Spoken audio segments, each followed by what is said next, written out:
So I wanted to make the intervention to say everything that we've been saying about sectarianism is actually hinging on sexual difference. The knowledge that we have as people privileged enough to go through this education system should not stay in the academy.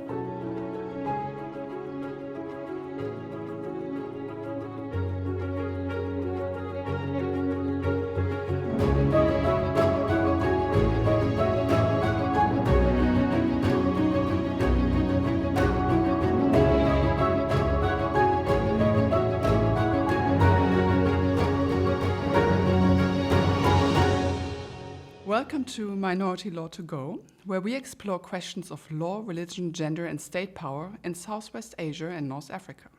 I'm your host, Dörthe Engelcke, and today we're diving into the interaction of law, sex, gender and state power in Lebanon. I'm honored to be joined by Maya Mikdashi. Maya is an associate professor of women's, gender and sexuality studies and director of the Center for Middle East Studies at Rutgers University. Maya is widely recognized for her groundbreaking book titled Sextarianism, Sovereignty, Secularism and the State in Lebanon. Maya, thank you so much for being here. Welcome. Thank you so much for having me. Looking forward to this conversation. Maya, for listeners new to your work, what does the term sextarianism mean? Well, the term sextarianism really tries to create a term for something that I think is quite obvious for many people, especially people who go through the court system, which is that gender and sex, and the reason I use sex is because that's the term that's used in law, the legal system. The word gender is an operative in the legal system.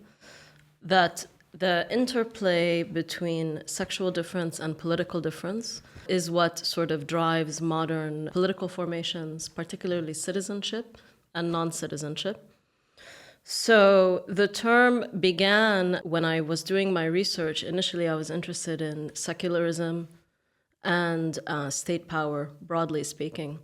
And then when I started examining these cases, I realized that religious conversion in the cases that I was viewing were very much tied to sexual difference in law. So I became very interested in this intersection. And then the more I studied, the more I realized that actually this was sort of the architecture of the entire legal political system, including the administrative state in Lebanon. And as you know, we are overburdened, I think, by the term sectarianism when it comes to the study of the Middle East and particularly Lebanon. So I wanted to make the intervention to say everything that we've been saying about sectarianism is actually hinging on sexual difference. And not only that, in starting to reimagine how sexual and political difference really sort of form the basis of citizenship in Lebanon, I was able to think more broadly and bring conversations of sectarianism into a broader transnational sphere, because this question of political and sexual difference is a global phenomena, not only legally and bureaucratically, but also ideologically and discursively. The way that political difference is often expressed through discourse on sexual difference, and that, as feminist theorists have taught us, the sort of foundation of the modern state is built on this intersection, that it's almost impossible to imagine the reproduction of political difference outside of sexual difference. So it really has sort of three different scales: the legal, the bureaucratic, and the ideological. As Lebanon is a former French colony, French mandate system, the French Empire and the French state, the administrative state, is also highly invested in sexual binarism. So through this term, I was able to do two things. First, theorize and really how political difference is created and managed and mobilized in Lebanon and in the region, but also how this can teach us about the world that we're seeing today, and how everywhere around the world you see particularly sex and gender panics in the last, I would say, 10 years, really mobilizing this hardened political difference, whether it is in the United States, Democrats and Republicans, In Germany, I'm sure there's a counterpart.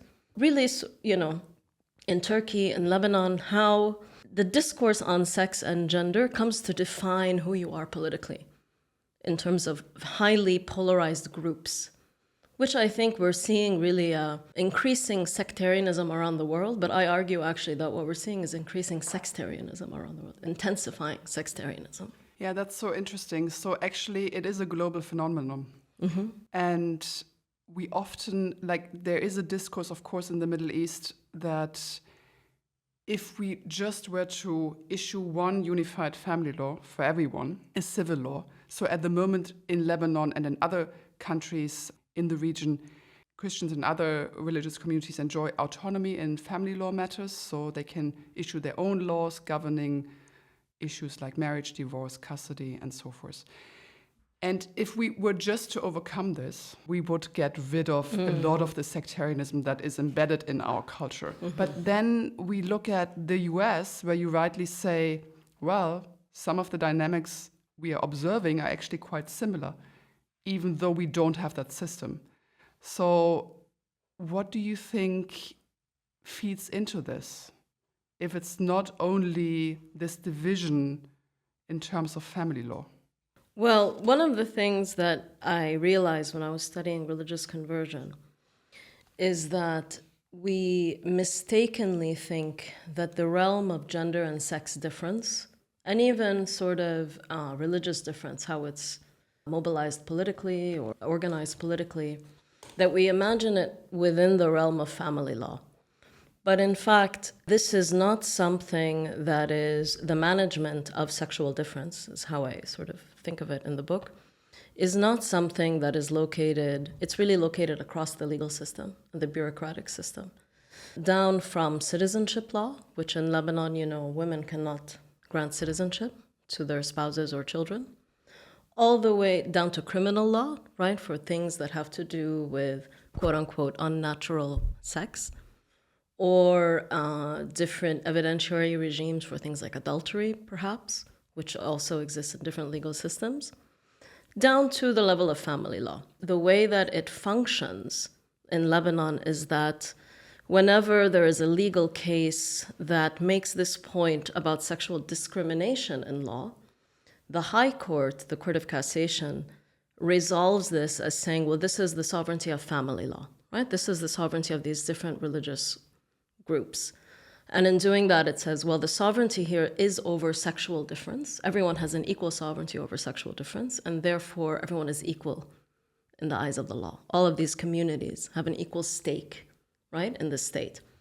But of course, you also have secular courts that also manage sexual difference across all different sort of bodies of law, administrative law, criminal law, civil law. So when I started thinking, and I am from Lebanon, so I think we're used to thinking about sectarianism in one way, which is religious difference, right? The intensification of different religious groups and their mobilization often sort of has a negative connotation also. But I was sitting in a faculty meeting a few years ago, many years ago now. We're having like a typical faculty fight in these faculty meetings over something about who's going to teach what and what, very typical things. And one of my colleagues said to the other, stop being so sectarian. And I just turned around and I was like, what? And then I realized this wider usage of the term. And I started really thinking about why it is that when it comes to our region, it sticks to religion. Whereas when sectarianism is discussed in other areas or under other circumstances, it has a much wider circulation that has to do with polarized debate or hardened political difference or highly affective political positions. And that was sort of how I started linking and thinking more about the transnational circulations of sextarianism, especially I was in the United States during the first Trump presidency and the first election, I think it was 2016.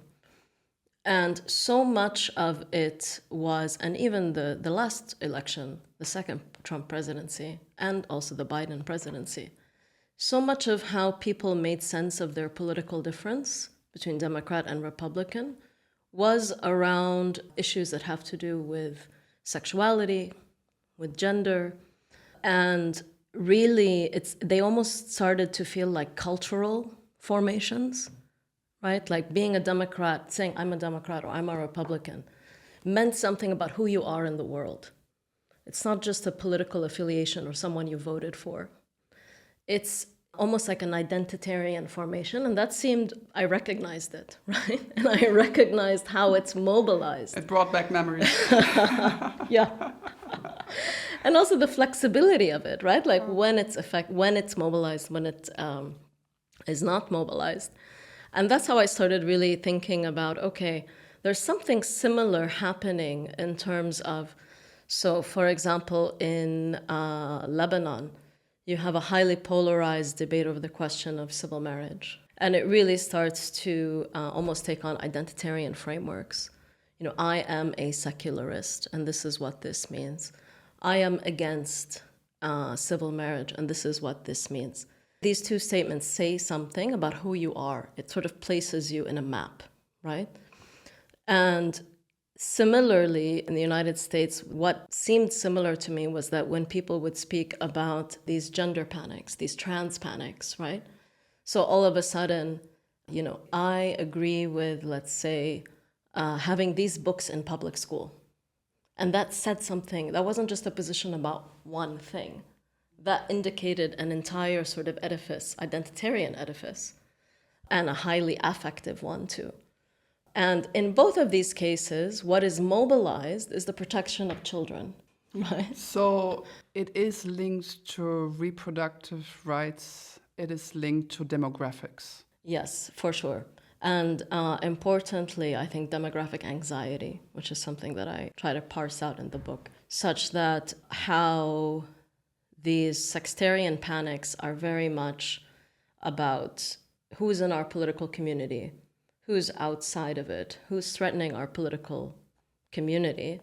And very much that has to do with, quote unquote, people taking over the numbers of people that are coming or going, and how this sort of threatens, quote unquote, our way of life, right? So that could be migrants in Germany, where so much of the discourse around Syrian refugees, for example, is wrapped around sexual danger, right? Like they're coming in, they have this whole different scary culture, and look what's happening. And then the question of sexual difference and sexual violence, let's say, becomes a Syrian problem, or a problem of Syrians in Germany. Now, in Lebanon, of course, there is also a discourse that's about the danger of Syrians, right? And it's also wrapped in a discourse of sexual threat, right? Or those two things are similar, and they are predicated on however you identify your community. So in Lebanon, maybe it would be the demographic anxiety around religious equilibrium, sectarian equilibrium, demographic equilibrium. And which is a fiction in reality. It's a created equilibrium, right? Yeah. Constantly managed, constantly calibrated equilibrium from its foundation, the foundation of the state. When Syrian refugees started coming to Lebanon and, living there for several years now, this started to be seen as also a threat to that demographic equilibrium, right? The question about, oh no, if they get nationalized, this is going to ruin or destroy what Lebanon is supposed to be. That's not so different, by the way, than the discourse on Syrians in Germany.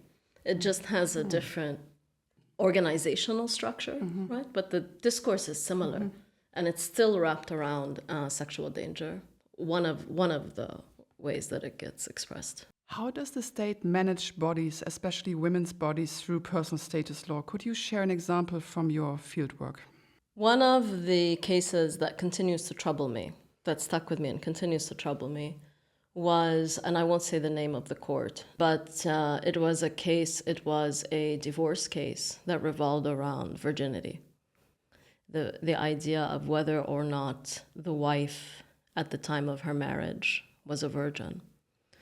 And this went through both courts of first instance, courts of appeals, and then finally the plenary assembly at the Court of Cassation, which is the highest court in the land in Lebanon. ordinary citizens have access to. And this is really kind of the last chapter of my book. Cases that reach high courts are usually very complicated.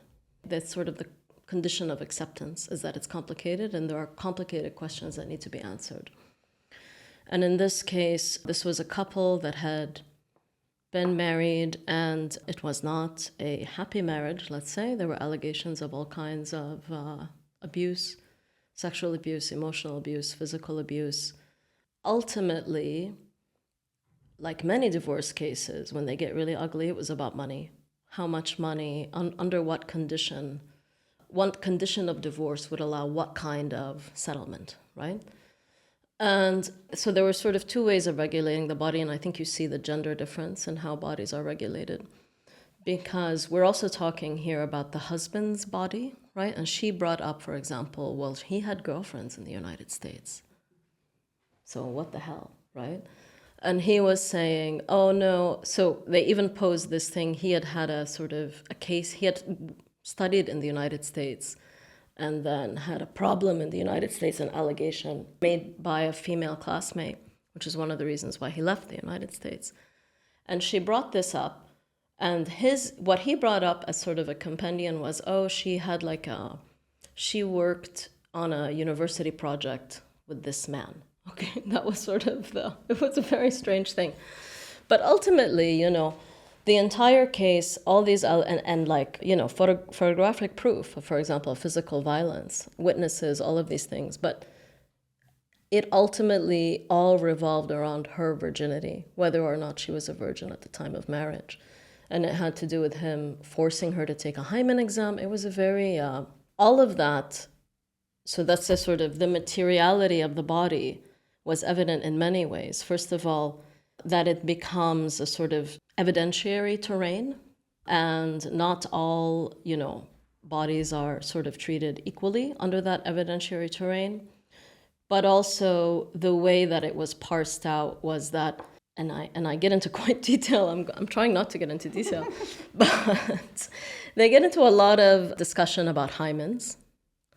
And they have medical testimony and, what is a hymen exam? What does it indicate? Does it indicate anything? Is it prove anything or not? And so you have this entire arrangement of legal, medical, and state apparatus coming together to determine, whether this woman was a virgin or not at the time of marriage, because it matters for divorce. Because it matters in terms of what are his economic responsibilities towards her. If it's an annulment based on the fact that she lied to him, right? So they were married under false conditions, or if it's a divorce. And that has as you know, there's a financial aspect to these distinctions. So I thought that was a very evident, clear case about how bodies are being regulated, but it's never just bodies. It's bodies in conjunction with economic interest, medical expertise, legal practice. And ultimately, you have three levels of judges: first instance, religious court; second instance, religious court; and then the highest jurists in the land, really, in Lebanon, sitting down, having to discuss this woman's body. That's sort of what the entire case hinged on. And throughout it all, nobody asks, well, was he a virgin? Right? Even though she alleges that he wasn't. And I think sometimes we normalize and we think, oh yeah, of course, no one's going to ask that question, but we have to actually put it under analytic pressure, because we shouldn't normalize it to the extent that it escapes our analytic lens. So that's one case that comes straight to mind. And there are several others that maybe have less to do with blatant or obvious questions of sex, but do have to do with the regulation of the body and this sort of management of bodies more broadly. And I think the term sextarianism also allowed me to think about sexual difference very broadly, where it wasn't just about gender difference, but it was also about the regulation of sexuality itself and the regulation of sexuality into normative and unnormative, right? Sexualities and what bodies of law come in to make these different distinctions, and under what bodies of law different bodies are materialized. And in this case, just to go back to it for a second, it really sort of hinged on the idea, well, if in the census registry she is listed as unmarried, then what is an unmarried woman, or a woman technically in Arabic who has never been married? It's a woman with a hymen. Yeah. I mean, there's an assumption about what that woman's body should look like. Yeah. And even, in this case, you have doctors saying, look, actually, this is not even a good, like, this exam teaches you nothing, like, you actually can't see anything. But there's this fiction that's a legal fiction, in this case, about the visibility of these forms of sexual difference, in which I would consider this a form of sexual difference. Yes, and because you have these layers of bureaucracy, you need to develop mechanisms to assess whether the bureaucratic categories that have been created are actually appropriate in this case. So you create these seemingly objective measurements, which are not only intrusive, but actually in some cases not very telling. Again, they don't, but I mean, this is the way law works, right? So if this evidence, and a doctor might say, well, you can't, this is not good evidence. So they'll bring someone else who would say, oh no, this is evidence because of this. In the book, what I do is I compare this case with recent successes among the queer rights movement in Lebanon to make the practice of anal examinations not anymore, they're not accepted as evidence, right, in law, under the idea that actually this teaches you nothing, right? It can't prove to someone that, this man has had queer sex.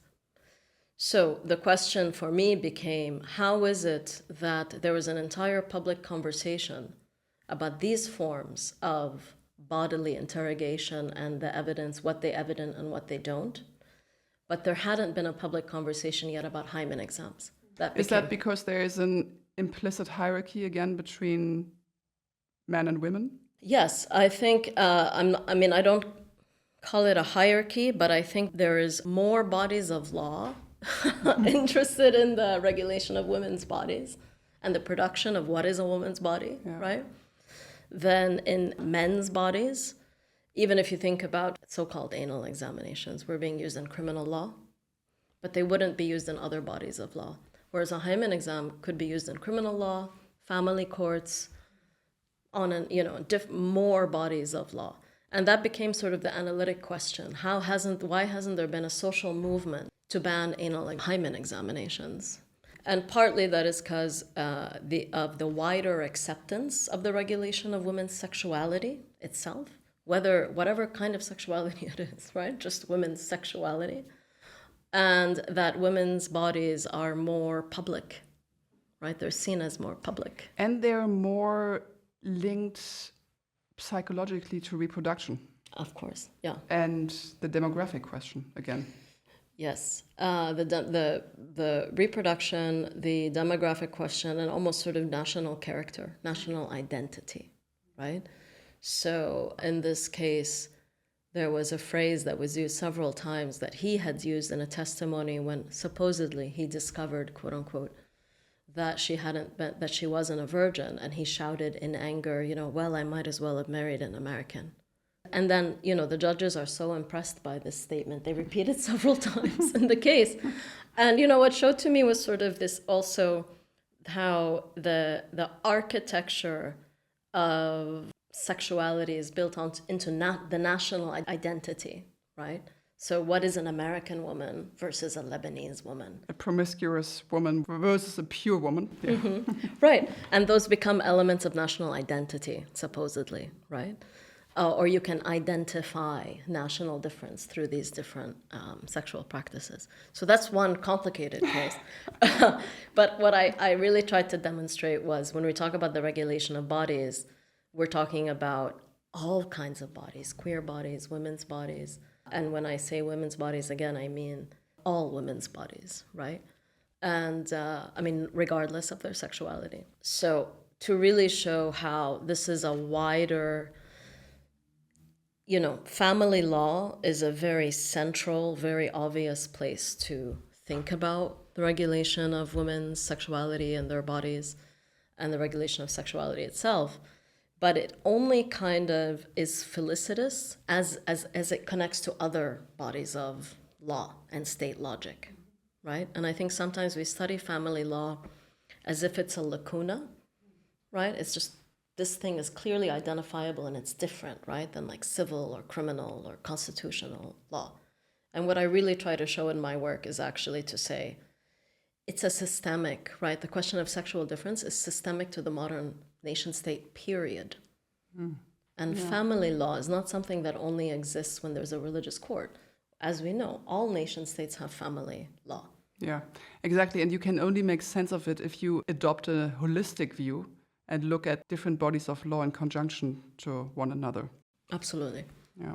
There have been efforts to challenge sectarianism from within. Could you tell us more about how calls to reform sectarianism in Lebanon have been articulated and what people have been calling for? I'm not sure that there have been, I think that there have been calls to reform the sectarian system and calls to reform the sort of how gender and sexuality are regulated. But they're calls that are kind of separate, right? So, for example, there's a huge campaign for civil marriage law. And I'll give two examples on two sides of the story, right? There is still a debate over whether it's an optional or a compulsory law. And when I was looking at sort of different drafts of these laws, these proposed laws, they still include sexual difference, right? This is a man, this is a woman, this is, what marriage is, this is the rules for creating a family, blah, blah, blah, gender responsibilities, all of these things.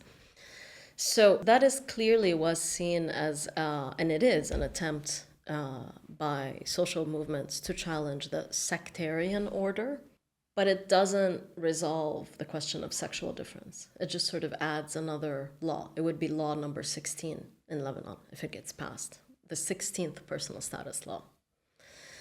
And on the other side, for example, if you think, and this was a debate that people also in the queer rights movement needed to have, because we have a law, French mandate law on the books, Article 534, which has provisions for the punishment of quote-unquote unnatural sex, okay? Which has been interpreted legally to apply to queer sex and other kinds of sex, but queer sex. So in the queer rights movement, there was a push to abolish this law, right? And then there was another legal fight and it was seen as maybe less complicated.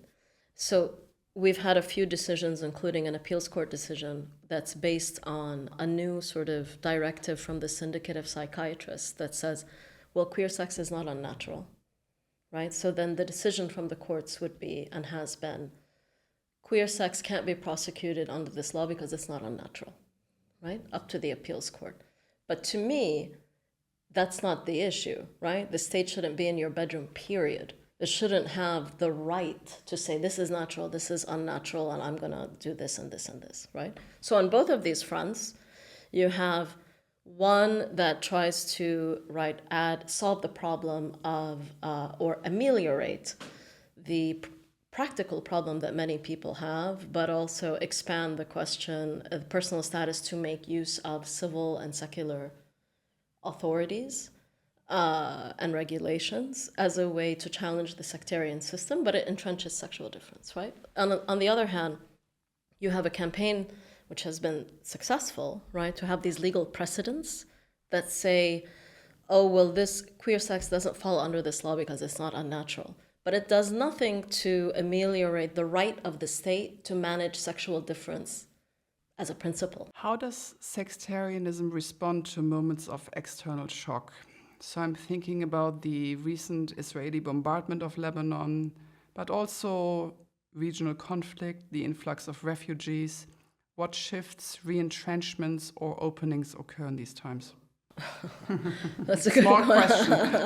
Yeah, it's an easy one, right? So simple. Well, I think when you think about the specificities of Lebanon and the way that the system tries to produce and ideologically insists on a kind of demographic equilibrium between religions, between Islam and Christianity. One of the obvious sort of mobilizations of sectarian discourse is when the question of women's rights to give citizenship under these conditions gets discussed.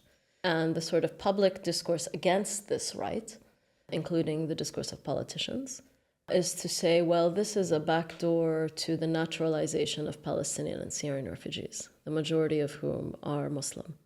So therefore, granting the right to women endangers our demographic equilibrium, right? Because the children under our sextarian bureaucratic structure will follow the man.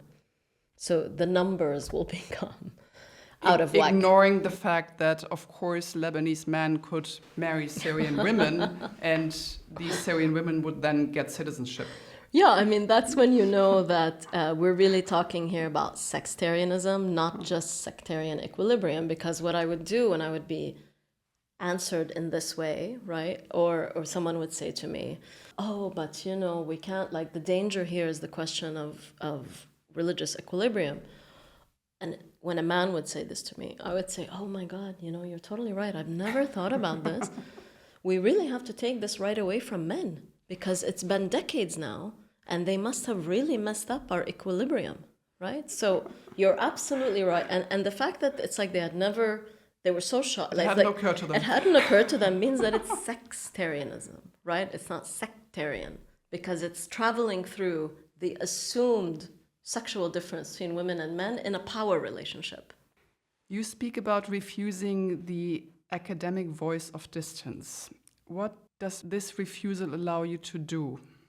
And what is your thought on the relationship between activism and scholarship? So I never imagined myself as an academic. So that wasn't a goal I had. Or, I'm still sometimes surprised that I'm an academic, that I work in academia. But so I'm being honest to myself. I'm involved in several social movements. I care about the world in many ways. And I do want things to change, right? And that's sort of my, like you would call that, the activist side. And in the academy, as you know, and as we've seen the last 2 years, the politics are not outside the academy. We're not somehow removed from the political world. Even if we try to remove ourselves, it comes at us, right? So we don't really have a choice about the matter. And to me, I think the most clear articulation of how I articulate this relationship is in how I choose to write, the way that I write. When I was in graduate school, a group of comrades, friends, and I started a online magazine called AGYA. And this was a group that I had worked with previously on films, and they had worked previously on a journal before me. So by the time we began AGYA, we had already been working together for more than a decade. Me a decade, them more than a decade. And it was really predicated on the idea that the knowledge that we have as people privileged enough to go through this education system should not stay in the academy. Academics should never imagine that they are the owners of knowledge production, that they own knowledge production, that they have a right, a bigger right, and it should never be sort of incarcerated within the space of universities. And AGYA allowed us to put, for example, an academic alongside a journalist, alongside an activist writing, all of these voices together creating a conversation. And it came out at the time of the Arab uprisings, right? So to me, the relationship is we should never assume that academics teach activists something, right? So even in my sort of ethnographic research, I'm not interested in sort of telling people, oh, you have like a false consciousness, like this is what you think, but actually my critique of you. I'm here to open your mind right? about the world. Is ABC. So let me teach you, actually, based on this book that I read, that you have it all wrong, right? My approach is really informed by a sort of feminist understanding that people are the best theorists of their own lives. We all work together in a non-hierarchical fashion to create meaning, to disagree, to argue. But the university is an institution just like any other institution. It's not outside of the world. The world makes the university, and the university makes the world. Yeah, we have created universities increasingly as these spaces isolated from society, right? And this is, I think, also why we're seeing these clashes, because some have not, fortunately, internalized this idea of only being interested in neutral observations that never allow any personal voices to come in. And this whole idea of academic research having to be neutral, objective, to be scientifically valid.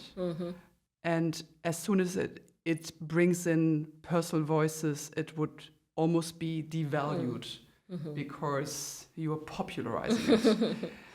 Yeah, I mean, I think of it also as a question of respect, right? So I'm an ethnographer, I'm trained as an anthropologist. And, when you study the issues that we do, you and I, we're studying the most intimate details of people's lives. And we're presenting them to the world, right?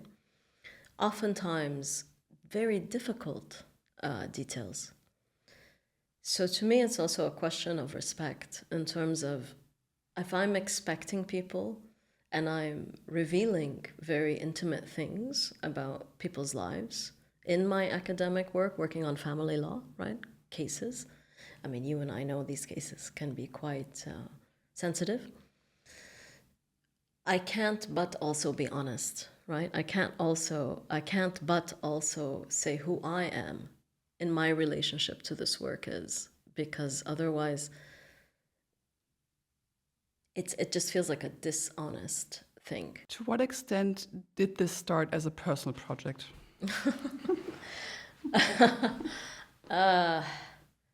I think it almost became a more personal project than it started, because I started thinking about this in graduate school, and I was in a class on Islamic law, which I was and I still am obviously very interested in, and a cohort member brought up the question of religious conversion. And another student said, well, there is no religious conversion. If a Muslim converts, that's, and you can imagine, oh my God, it's like the worst thing, it's apostasy, it opens you up to all these things. And so I just raised my hand and I said, it's not, not everybody who converts gets killed. I mean, this is not the way it works. I know several people, Muslims, who have become Christians for particular reasons that have to do with managing legal difference, legal pluralism. And then the reaction that I got is what sparked my interest, actually, in religious, because people couldn't believe it. And I was like, no, I promise you it's true. I promise you, this is a phenomenon. It happens in Lebanon. So that sparked my interest in religious conversion. And then I think that maybe the personal aspects, I've always been a feminist, right? So when I started studying these cases and I started seeing sexual difference so obvious, I had to sort of, in some ways I got angry, right? And I think for feminists, anger is a very generative feeling.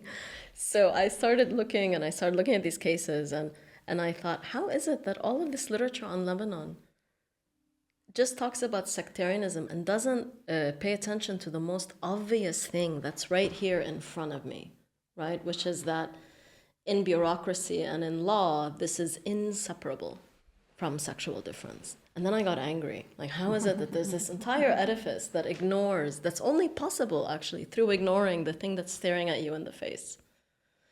And that's how it all began. Yeah, and I had this practice, and the people I worked with most in the Cassation Court archives, both were women. The archivist of the Court of the Plenary Assembly, which deals with cases of religious conversion in terms of determining jurisdiction, and then the head of Tamyiz, the head of the Cassation Court itself, the archive. They were both women. And I had this practice, and I still do this, where I went and I said, well, what do you think is important? Why don't you show me, you understand the state better than I ever will, right? Because they've been doing this for decades now. Why don't you show me cases? What do you think explains this or that? And they would always show me cases about basically that had to do with some form of sexual difference in law, right? So that also became a practice of, which I found very generative, to sort of give up this idea that I was entering and I know what I'm looking for and I know everything. and just say, hey, what do you think? What do you want to share with me that has troubled you as someone who has worked in this court, right, for 20, 30, 40 years in some, or in this institution of the judiciary? 2 of the cases that ultimately ended up in the book were based on that kind of, they gave them to me, right? They said, this is important. I said, okay. I read it and I was like, oh my God, it is. You're right. Yeah, like, Maya, thank you so much. This was illuminating on so many levels. Thank you for taking the time to share your wisdom. Thank you so much.